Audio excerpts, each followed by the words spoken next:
وليبحث عنها من يشاء.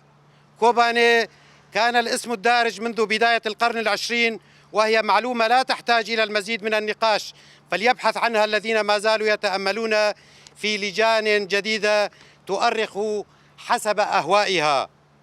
تلك اللجان التي لم تنتهج مبدأ البحث العلمي ولم تعتمد المعايير الصحيحة في التاريخ، بل كانت مرتهنة للحاكم الظالم فتمضغ الحقائق وتقلب الوقائع رأسا على عقب. تلك اللجان ذهبت إلى مزابل التاريخ فلا تبحث عنها.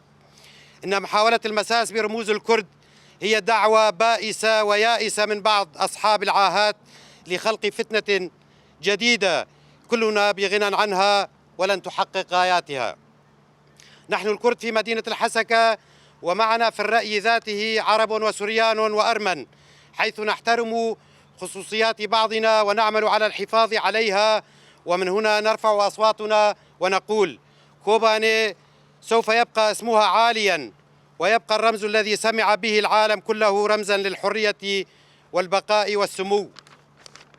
المجد والخلود لتلك الأرواح التي أبت أن تصبح إلا أن تصبح منارات ضياء للعالم بأسره، والخزي لمن يريد بعث الشقاق بين المكونات المتآخية. أهالي مدينة الحسكة وبلداتها، 11 تموز 2026.